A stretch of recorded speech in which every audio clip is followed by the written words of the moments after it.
Saludamos al ingeniero José Villavicencio. Él es el presidente de turno del Frente Unitario de Trabajadores del Ecuador y presidente de la UGTE. Quisiéramos, ante todo, ingeniero Villavicencio, conocer su punto de vista sobre lo que dijo el presidente en su informe a la Nación el pasado día viernes.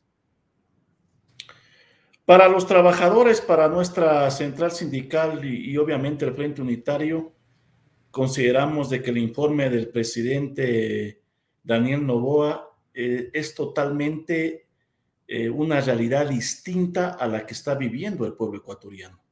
Para poner unos 2 o 3 ejemplos, el gobierno ha planteado de que está combatiendo la corrupción y la inseguridad y el tema del narcotráfico.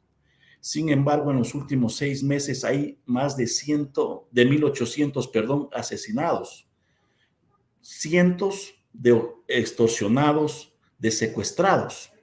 Entonces, el plan Fénix vemos de que es una falacia y un cuento más del presidente. Otro ejemplo real es de que este último fin de semana en la provincia de Manabí, solo en 2 cantones, más de 7 asesinados. Tenemos un promedio de 16 a 18 asesinados en el día. Entonces, no hay un tal plan Fénix, y la realidad que nos vende el gobierno no es otra cosa que humo a los ecuatorianos. Segundo, ha planteado que el tema del narcotráfico está en varias instituciones. Sin embargo, no estamos haciendo nada por hacer una limpia real de esa narcopolítica, de las instituciones involucradas en el narcotráfico, como se ha referido, municipios, consejos provinciales y otras instituciones. No ha dicho nada sobre los narcogenerales, sobre la policía, pero también no se ha referido al tema privado, porque en las últimas horas, en las cajas de banano que se está mandando a otros países, es donde se ha incautado varios kilos de droga. Entonces tampoco se refirió. El otro aspecto tiene que ver con el tema del empleo, que dice que se ha generado 5.000 empleos. Entremos justamente no 5.000, son 130.000 empleos.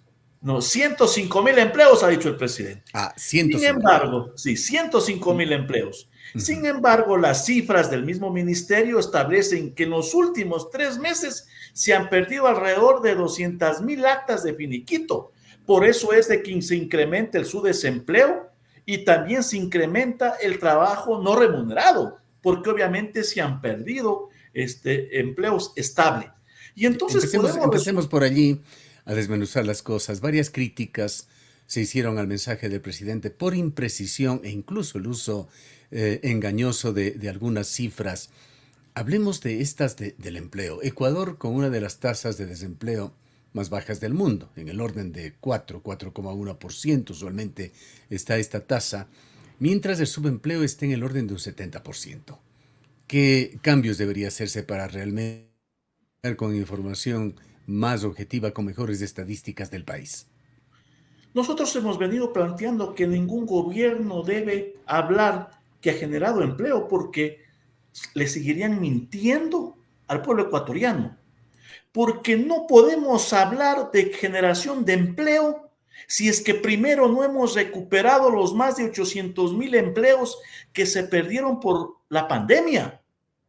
Y entonces, para hablar que están generando fuentes de empleo, primero deberíamos plantear que se han recuperado los más de 800.000 empleos perdidos en la pandemia y luego hablar de generación de empleo. Entonces, es una falacia. Entonces, 105.000 empleos, nos dice el presidente Daniel Noboa. 105.000 empleos en sus 6 meses de gobierno. Pero la realidad es otra. La realidad nos dice el mismo Ministerio del Trabajo y el mismo Instituto Ecuatoriano de Seguridad Social que se han perdido cerca de 200.000 actas de finiquito. En el balance, ¿qué habría pasado? ¿Cuántos empleos se perdieron o cuántos empleos se ganaron en el balance? En el balance es que no hay generación de empleo, sino se han perdido pleno empleo. Por eso lo que obviamente se ha incrementado el subdesempleo. Pero usted sugiere que se ha perdido más puestos de trabajo antes que los que se han creado. Se han perdido fuentes de trabajo porque obviamente la economía no se ha mejorado y se ha agudizado con el tema del incremento del IVA. Tanto es así que las mismas autoridades de este gobierno dicen que no han obtenido lo que estaba previsto sobre el 15% del IVA, porque no puede haber entonces una mejora cuando se le ha perdido el poder, se le ha quitado el poder adquisitivo a las personas trabajadoras. Un alto costo de la canasta básica familiar. Entonces lo que ha ocurrido es que se ha perdido fuentes de trabajo porque no hay circulante, no hay poder adquisitivo, y entonces al no haber poder adquisitivo, al no haber circulante en el país, tampoco se va a mejorar la economía y por ende se han perdido fuentes de empleo en este país, tanto del sector público y del sector privado, con una particularidad en el sector público, que al no entregar los recursos puntuales a los municipios, consejos provinciales, tampoco se puede generar la obra y también se han perdido empleos. Ha terminado, por otra parte, el debate o la polémica, más bien, entre lo que fue la pregunta E de la consulta popular y esas intenciones del gobierno de generar de cualquier manera empleo por hora o contratos por hora basados en el artículo 80.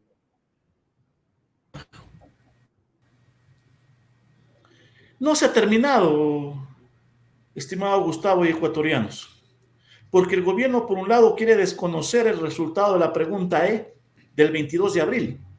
Por eso es que la ministra y el mismo viceministro del gobierno insisten de que es necesario el tema del trabajo por horas, tratando de desafiar y de desconocer el resultado popular del 22 de abril. Y eso es gravísimo. El gobierno ha planteado que en las próximas horas, a través del Consejo Nacional de Trabajo y Salarios, entregará esta propuesta donde se insiste a través del trabajo por horas, que obviamente tendría nuevamente el rechazo de los trabajadores y del pueblo ecuatoriano, porque no se puede ir en contra de la consulta popular. Pero a la par se vuelve a discutir el tema de una sola normativa para regular tanto el sector privado y el sector público. Pero partamos por un hecho, Gustavo. Para cambiar eso, primero hay que reformar la Constitución, porque la Constitución establece claramente quiénes son regidos bajo el Código del Trabajo y quiénes son servidores públicos y están regidos bajo la LOCED. Entonces, para tratar de hablar de una sola ley, primero necesitamos reformar la Constitución. Y segundo, se van a garantizar los derechos fundamentales a todas las personas, en este caso servidores públicos y trabajadores. Y cuando me refiero a los derechos fundamentales, tiene que ver con el respeto a la organización y a la contratación colectiva. ¿El Estado ecuatoriano, este gobierno, está predispuesto a eso? Yo diría que no. Entonces se lanza globos de ensayo para seguirle confundiendo a la gente cuando el problema no se ha resuelto. Esa deuda social de resolver educación, salud, empleo, no está resuelta. Y es un grave error del gobierno pensar que con el contrato por horas o con una sola ley se va a resolver el problema del desempleo en este país. Y lo que se requiere obviamente es fortalecer la economía. Y el mismo Fondo Monetario Internacional le dice que su crecimiento en el 2024 no va a ser ni siquiera del 1%, sino del 0,01%. Entonces, la realidad no va a cambiar, y mientras el gobierno vea la perspectiva diferente, que existe un nuevo país que está mejorando, y en los hechos sea todo lo contrario, la realidad no va a cambiar. Ahora, esa figura del contrato parcial permanente es viable y sería aceptable para los sindicatos. Es viable y nosotros hemos venido planteando trabajo parcial permanente. 4 horas diarias, 20 a la semana, 80 al mes, con todos los beneficios, seguridad social, 13º, 14º, vacaciones, etc. La pregunta es, ¿por qué los gobiernos se oponen a eso?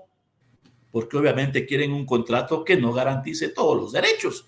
Y nosotros hemos venido planteando, tanto es así, que en la propuesta del Código del Trabajo está el contrato parcial permanente, que ahí estamos planteando 30 horas a la semana. Está ahí en la propuesta en la asamblea, que la pueden revisar. Sin embargo, no se toma en consideración. Entonces, legalizar la informalidad, establecer una esclavitud moderna, es lo que nos hemos opuesto los trabajadores y el pueblo ecuatoriano.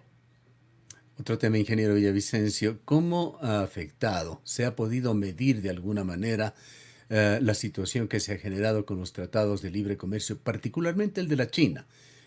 Tratado sobre el cual algunos empresarios, incluso un grupo destacado de la ciudad de Cuenca, señaló que significará el cierre de algunas empresas fabriles ecuatorianas. Sin duda nosotros dijimos de que los tratados, si no se clarifica y el país entiende las condiciones, nos van a afectar. Sobre el caso del Tratado de Libre Comercio con China, ya estamos viendo las consecuencias. Acaba de cerrar una de las principales ensambladoras de vehículos en la ciudad de Quito, que tenía más de 800 trabajadores. Y obviamente, hoy está ya en los últimos días de su cierre y de 800 a 80 trabajadores, pero el día de mañana va a cerrar totalmente. Porque ellos han planteado que van a entrar carros chinos ya sin pagar aranceles, bajan los precios, que puede ser adecuado para quien va a adquirirlos, pero obviamente se afecta a otras producciones. Y eso solo para poner un ejemplo. Nosotros dijimos que el tratado de libre comercio con China lo que nos van a vender es en basura a los ecuatorianos y va a afectar al tema de la generación de empleo. Tanto es así que los mismos constructores, en este caso de viviendas, también han planteado su descontento frente a este tratado de libre comercio. Ese es algo que tampoco se refirió el gobierno y que tiene que responder la misma asamblea, porque con 72 votos aprobaron ese tratado y las famosas leyes que no han resuelto el país en estos 6 meses del gobierno. Así que, obviamente, no es que benefician los tratados de libre comercio, sino que están perjudicando a la industria de este país y a la generación de empleo. Y hay por allí un tema también que preocupa desde el punto de vista ambiental, esa obligación que incluye el Tratado de China, que no ha sido plenamente aclarado, de que Ecuador tiene que importar desechos, posiblemente desechos tóxicos de la China. Evidentemente, por eso es de que nosotros hemos dicho que el gobierno debe tener muy en cuenta que planteó de que no pueden seguir afectándole al país, al tema de la naturaleza, al tema de las empresas internacionales que han venido a invertir, pero se han llevado los recursos y también han destruido la naturaleza. Entonces, un convenio, un tratado de que no se conoce el país y que entre dientes informa de que hay obligaciones del Estado ecuatoriano con este país, entre ellas que afectarían a la naturaleza, es inaceptable. Por eso nosotros decimos, hay que estar vigilantes y debe responder el gobierno, pero también debe responder la asamblea, porque al final del día ellos aprobaron este tratado de libre comercio, que estamos viendo las consecuencias y que mañana serán más aún las afectaciones, y quien pagará será el pueblo ecuatoriano, y una grave afectación a la naturaleza y por ende a la vida, porque también se afectaría a las fuentes de agua en este país. Ahora, por otra parte, ¿cómo han visto los trabajadores, los sindicatos, ese otro globo de ensayo que lanzó la ministra de Trabajo, en el sentido de que estaría a favor de eliminar la Ley Orgánica de Servicio Público para manejar al sector laboral ecuatoriano con un solo código de trabajo? Mire, nosotros hemos planteado de que lamentablemente se lanzan globos de ensayo sin conocer la realidad. Primero, si queremos establecer ese mecanismo, hay que reformar la Constitución, porque la Constitución está clara y específica en el tema en quién regula a los servidores y quién regula al tema de los trabajadores. El mismo decreto presidencial 225 o 1701 con su reforma 225 establece quiénes son servidores y quiénes son trabajadores. Entonces, nosotros decimos otro globo de ensayo que lanzan y en el fondo no pasa por cambiar o tener una sola normativa que regule a servidores y a trabajadores para resolver el tema del empleo, sino son otras las condiciones. Entonces, se sigue lanzando globos de ensayo, se sigue obviamente improvisando los problemas del país y no hay una política de fondo.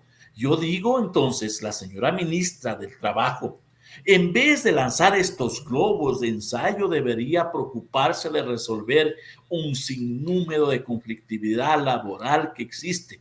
están los ex trabajadores del comercio, Perenco, Correos del Ecuador, TAME, Ferrocarril, y un sinnúmero de conflictos que lamentablemente no se han resuelto en el país.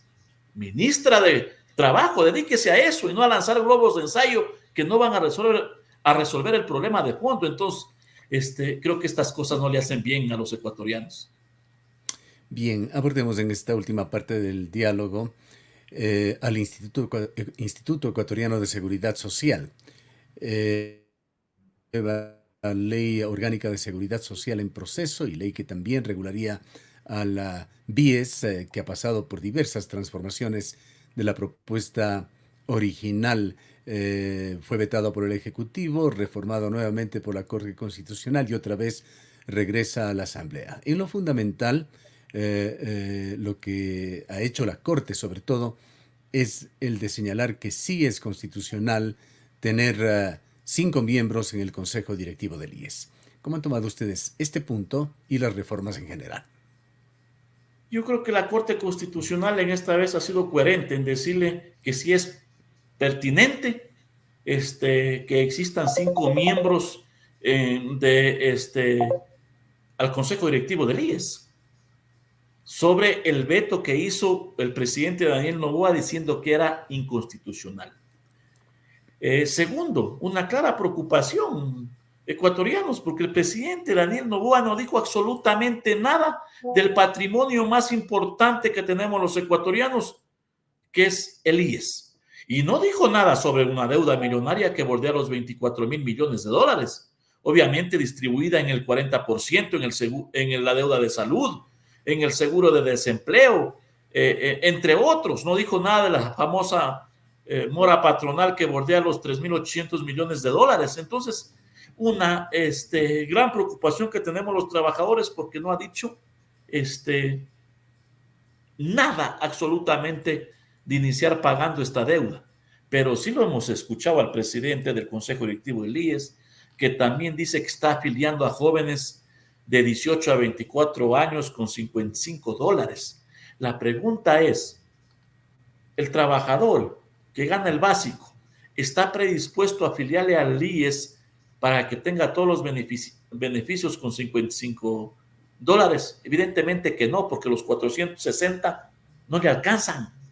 Pero ¿qué pasa con la mayoría de ecuatorianos? Que de cada 10 ecuatorianos, 7 no tienen empleo. ¿Cómo van a afiliar a sus hijos si ni siquiera tienen ingresos para poder subsistir? Lo podrán hacer, obviamente, la gente que sí puede pagar, pero que es una minoría y no la mayoría de ecuatorianos. Entonces, no se ha referido nada, pero sí siguen manejando el tema de incrementar aportes, años de jubilación y reducir las pensiones. Tanto es así que dice que quieren subir 10 años. Entonces, si hoy nos jubilamos a los 60, nos estaríamos jubilando a los 70 años. 65 a los 75 y a los que se jubilan con 70, 80 años. Entonces nosotros hemos dicho, no es que nos van a dar una mejor pensión, no, nos quieren mandar directo al panteón.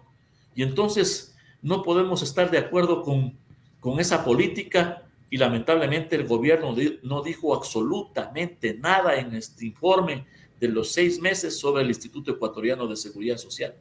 ¿Y cómo van a proceder con la elección, una vez ya que se viabilice a través de la ley, con la elección de esos nuevos vocales del Consejo Directivo? El presidente dijo de que él resumía el nuevo Ecuador con la institucionalidad que se ha recuperado y nosotros no vemos eso, porque siguen habiendo autoridades que están prorrogadas. Defensor público, el mismo Consejo Nacional Electoral, el mismo Consejo de la Judicatura que tiene a 5 suplentes, el contencioso electoral. Y entonces, ¿de qué institucionalidad hablamos? Ni él, ni siquiera en su gabinete, tiene a ministros en los diferentes ministerios, sino un ministro que se encarga de 2 ministerios. Entonces, ¿de qué institucionalidad? Entonces, hoy nos preocupa que el Consejo Nacional Electoral le haya dado el registro al partido del presidente Daniel Noboa y no diga nada de las elecciones del Consejo Directivo del IES. Que más allá de esta ley, Gustavo, el Consejo Nacional Electoral tenía que haber convocado a elecciones de el Consejo Directivo del IES en el mes de noviembre del 2023, que eso le determinó en la reforma que hizo la anterior asamblea del artículo 28 como tal. Entonces no ha hecho absolutamente nada. Y entonces hoy lo que debería hacer el Consejo Nacional Electoral es que luego que obviamente la Corte Constitucional se ha ratificado, la Asamblea tiene que ratificarse en su aprobación y inmediatamente convocar a elecciones del Consejo Directivo del IES. Pero se le aseguro, Gustavo, que no lo van a hacer. Hoy nos van a decir que ya en el mes de agosto entran Bueno, en el proceso estas electoral. estas elecciones universales, sin embargo, conllevan un grave problema. El costo va a ser casi tan costoso como una consulta popular. Bueno, una fracción de eso realmente, pero estamos hablando de cualquier forma de mega cifras y según la Corte esto tiene que financiarlo el propio IES. Mire, Gustavo, nosotros tuvimos la oportunidad de asistir a la Comisión de la Laboral y Seguridad Social donde se estaba discutiendo esta reforma. Y nosotros lamentamos que el Consejo Nacional Electoral haga una proyección de elecciones del IES como si fueran elecciones generales donde se va a elegir presidente y asambleístas.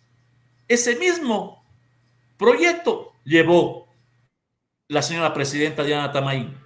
Cuando hoy obviamente, si bien existe que se deben dar las elecciones universales, pero es para los 3.500.000 personas más o menos que están afiliadas, más alrededor de 500.000 jubilados. Entonces no podemos hacer una comparación de 12 millones de ecuatorianos más o menos que vamos a las urnas con alrededor de 4 millones de afiliados y jubilados para decir que va a constar cantidades altísimas de dinero, pero Claro, más allá de eso, es un 33% del exactamente, padrón más allá general. de eso, nosotros hemos dicho, si dividimos para los 4 millones entre afiliados y jubilados, el valor de jubilado y afiliado que debería poner no son más allá de $2.40. Creo que se nos han llevado miles los corruptos, las mafias que existen en el IES, y por eso hemos dicho, afiliados, jubilados, no nos vamos a oponer que se cojan de los recursos que aportamos mensualmente, 2,40 más o menos de cada afiliado y jubilado, para que se hagan elecciones transparentes, universales, y se elijan a las mejores hombres y mujeres que nos representen en el IES. Una pregunta final, ingeniero Villavicencio. ¿Cuál es su opinión sobre otra denuncia que ha hecho el gobierno? En el sentido de que en el sector eléctrico hay una burocracia dorada. Que esa burocracia dorada cuesta al país a través de un contrato colectivo 500 millones de dólares anuales. Mire, la presidenta, o mejor dicho, la ministra de Trabajo salió a denunciar esta situación. Y la pregunta es, ¿quién firma los contratos colectivos? En CENEL, en CELEC, en Petroecuador, en CNT. Es el Ministerio del Trabajo con informe del Ministerio de Finanzas. Y entonces nosotros hemos dicho, si van a investigar y a sancionar, sancionen y investiguen a todos, porque aquí hay complicidad de autoridades. ¿Quién pone a los gerentes de estas empresas? Si no son los gobiernos de turno. Y entonces obviamente dice que Bueno, hay sueldos dorados. sea quien sea el responsable o los responsables, los sindicatos estarían de acuerdo en que hay que desensamblar de alguna manera. No puede tener costos tan altos, tan millonarios el funcionamiento del sector eléctrico, hoy en una profunda crisis. Gustavo, yo le puedo asegurar, el 99.9% de trabajadores siguen ganando el básico y un promedio de $600 de ingresos. Entonces, que sancionen a los responsables, porque ahí está la famosa CUD, ellos manejan esos sindicatos, con ellos han acordado eso. Entonces, si hay sueldos que están afuera de la ley, afuera de los acuerdos ministeriales, de los convenios internacionales del 1701, 225, del 054, lo que deben es sancionar. Pero hay un elemento, Gustavo. La ministra del Trabajo ha criticado estos contratos colectivos, sin embargo, ella también fue beneficiada de un contrato colectivo que se ha hecho público y se denunció. Y entonces una cosa es lo que nos dicen y otra cosa es en la práctica lo que puede ocurrir. Cuidado con esto, pretendan generalizar y quieran satanizar y vulnerar el convenio 87 y 98 que tiene que ver con libertad sindical y contratación colectiva. Tienen Bien. que sancionar y regulen donde exista violación a la norma, pero tampoco pueden generalizar. Queremos agradecerle mucho por su presencia. Gracias a ustedes. Buenos días. Declaraciones del ingeniero José Villavicencio, presidente de turno del Frente Unitario de Trabajadores.